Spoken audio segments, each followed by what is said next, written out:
Octavia here. Welcome again in my book list, di mana aku sharing kisi-kisi menarik dari buku-buku yang aku baca. Hi Grace people, Maudia Yundais here. Welcome back to my book list where I share the synopsis of the book I've read before. Dan dari semua isi buku itu, aku akan share 3 insights yang personally menarik dalam buat aku.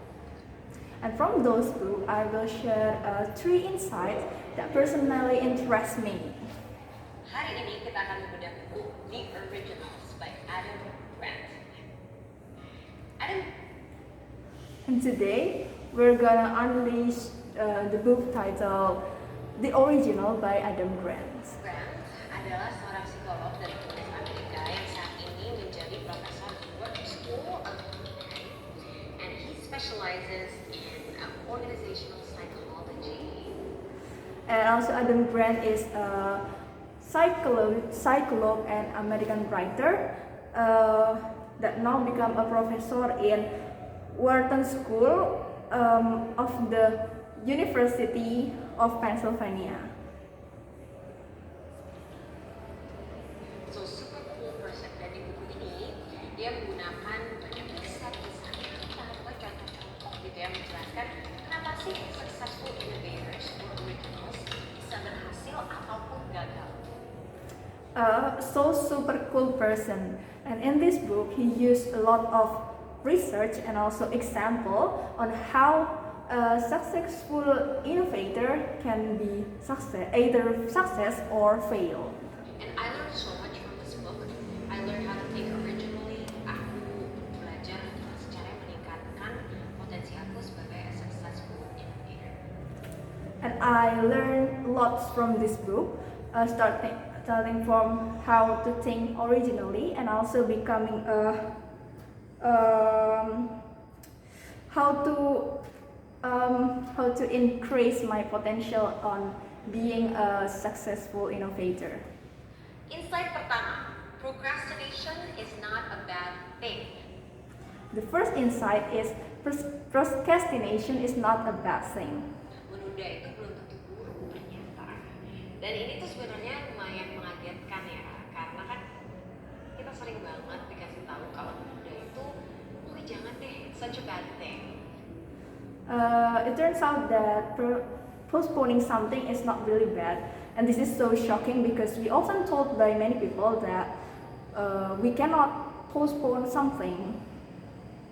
And we have to do things then and there. We have to do things now. Ditambah lagi, hampir setiap buku self-help yang aku baca itu selalu bilang orang-orang sukses itu nggak pernah menunda. And also we also told that to start to do something and immediately end it.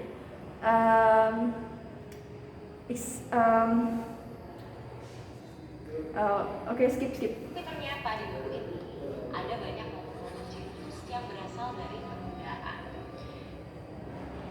It turns out that in this book contains lots of genius moment that comes from procrastination.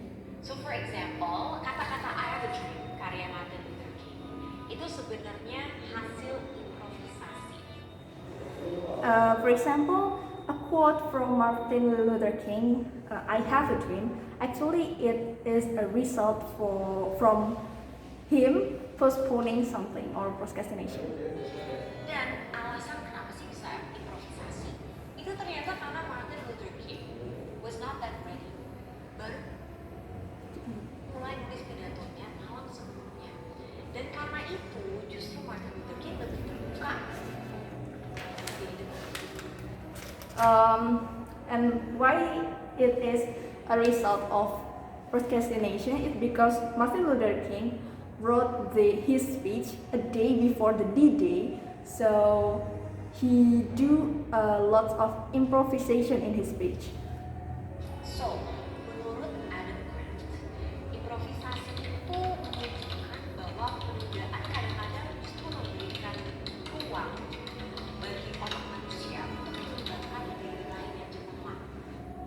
And this improvisation proves that sometimes procrastination can give us a space for our brain to think about brand new ideas.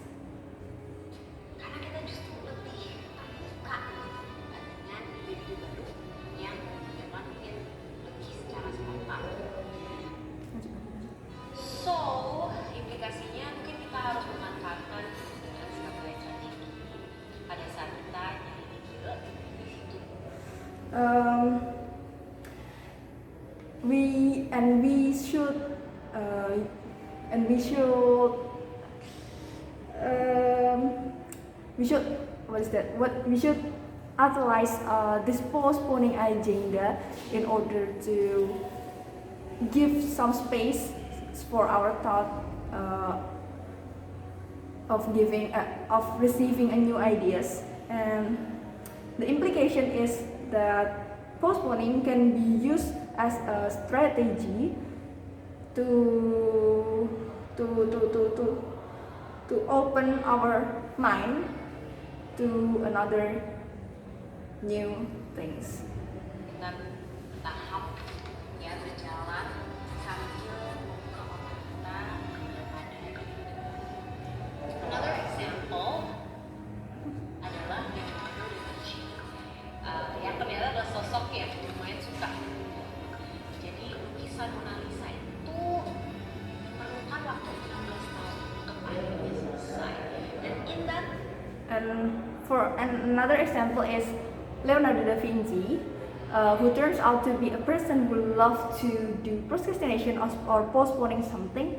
For example, Mona Lisa painting, it is a result from it is a product from postponing agenda. Da Vinci itu bereksperimen dengan ilusi optik dan teknik melukis lainnya, dan karena bereksperimen ia kembali ke Mona Lisa dengan pola pikir dan ide-ide. Hasilnya And this Mona Lisa painting took for about 16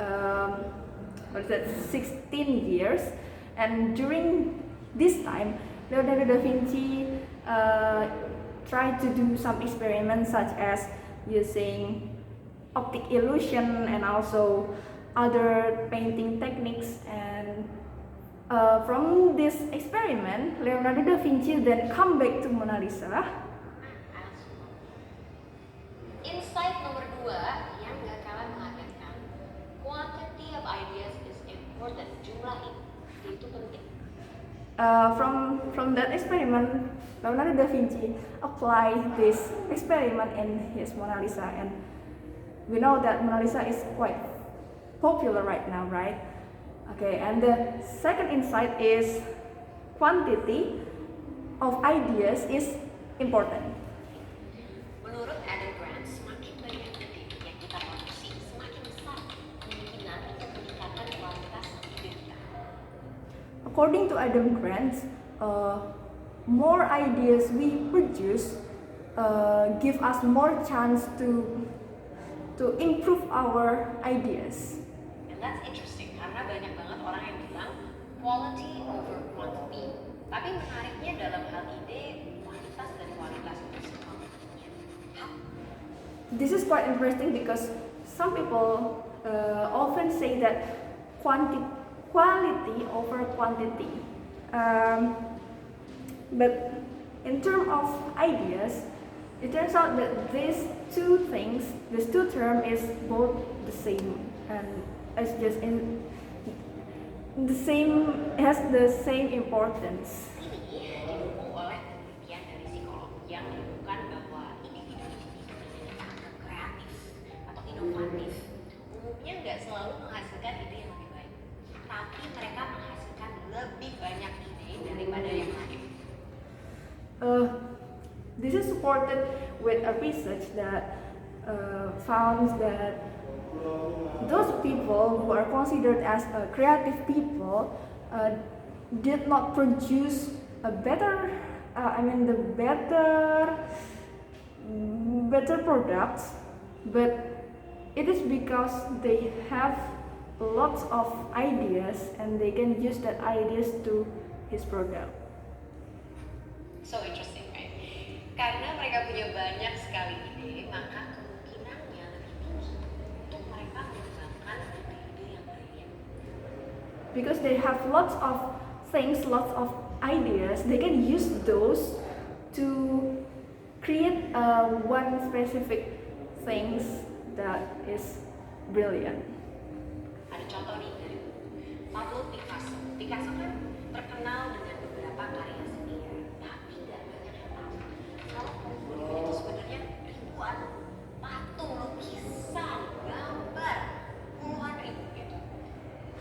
For example, is Pablo Picasso.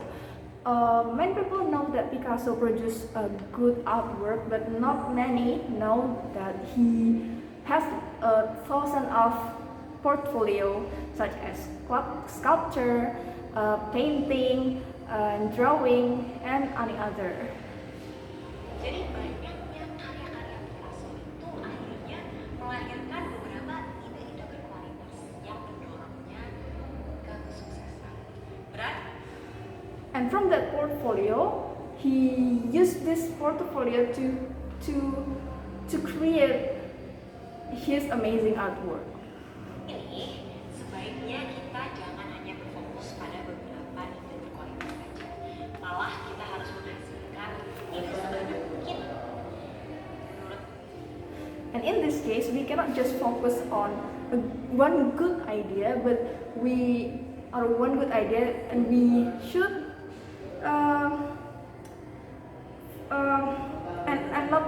and not focusing only in high quality idea, but we should produce it as many as we can.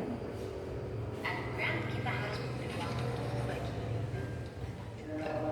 Oleh karena itu, And Adam Grant said that we should give some time for those ideas to come to us. kita jangan mudah menolak ide atau melaksanakan ide apapun juga. We have to stay open so that we can produce as many ideas as possible. But we cannot deny or we cannot avoid those ideas either. But we have to stay open to the ideas. Insight ketiga, and one of my favorites, mencoba bidang baru itu penting. And the third insight is, and this is one of my favorite things, trying a new field is important. Ada satu studi besar yang dibahas di dunia, mana mereka membandingkan para ilmuwan pemenang Nobel Prize dengan rekan-rekan mereka yang berprestasi juga tapi nggak memenangkan Nobel Prize. There is one big research that analyzed Nobel Prize awardees being compared to their colleagues that are also smart engineers but didn't win any single prizes. Jadi studi ini tuh trying to identify apa aja sih skills atau personality yang membedakan para pemenang Nobel Prize ini. Dan And this research looking at the skill, behavioral, or the personality of those scientists and conclude that why they can win this Nobel Prize. apa aja yang membuat karya mereka itu bisa ke next level. Awalnya aku nih langsung berasumsi ini pasti karena mereka lebih rajin, kerja lebih keras, atau lebih sering menghabiskan waktu gila gitu. At first, I really thought that this scientist who won a Nobel Prize is more diligent, more working harder than others, and also spend their time in laboratory. Tapi ternyata sebaliknya, this is so shocking. Mereka menemukan bahwa itu tidak terjadi sama sekali. And what really happened is it happened vice versa. There is no there's no such opinion like that. But yeah. But actually, yang membedakan adalah kecenderungan para ilmuwan untuk mencoba bidang-bidang lain. But what makes it different is this scientist who won a Nobel Prize often get involved in other field from the original field. Jadi pemenang hadiah Nobel biasanya terlibat dalam musik, seni, kerajinan, nulis, atau some theatrical arts. Usually this scientist will involve to music, art, craft, theatrical art, and also writing. And this is super interesting and super unexpected. Dan walaupun kita tetap harus careful, correlation doesn't always equal causation. Tapi paling And this one is super interesting and super exciting. but we need to know that causation, correlation is not always causation. Ya, kita bisa mikir orang yang memiliki minat yang bervariasi mungkin bisa melihat dari sudut yang berbeda. Dan ide-ide atau inovasi-inovasi dari bidang tersebut itu bisa mereka bawa juga ke karya mereka yang sedang mereka jalani sekarang. But at least we can think that those people who involved in another field or a new field can respond to something in different perspective. This means that they can bring some knowledge from that other field to their research work. And now, so what? How do we put the book into action? And now, so what? How do we put this book into action? Menurut aku, insight yang pertama yang soal penundaan itu agak tricky ya. Karena nggak semua hal di dunia ini tuh bisa kita tunda. And in my opinion, the first insight is a bit tricky because not all thing in this world can be postponed. There are deadlines in life. Tapi mungkin untuk project-project kreatif atau hal-hal yang more idea based, mungkin akan aku beri ruang lebih banyak. There are deadlines in this life, but for creative project or creative work, maybe it will give us some space and creativity to do it. Tadi supaya bisa semakin berkembang. And to apply those procrastination thing in order to make it better. And finally, I just want to say that I really appreciate this book karena benar-benar membuat aku bertanya tentang asumsi-asumsi aku yang lama. And last, I really appreciate this book because it really makes me questioning about what I know before and what stigma that I know before. Aku paling suka kalau misalnya ada something that challenges the way that I think because then I know that I'm growing. And I really like when there is a challenging that because that I know. Okay, skip. So anyways, thanks for listening, curious people. If you want me to read a book and share with you my favorite insights, kasih book recommendations di komen. Okay, then thank you for listening, curious people. And if you want me to read a book and give my favorite insight of that book, you can share it on comment below. Bawah, I definitely read them. Dan jangan lupa untuk subscribe and turn on notifications to make sure that you don't miss any of my videos. Bye! And I'll definitely read them, and don't forget to subscribe and also like this video so that you don't miss anything. Okay, goodbye.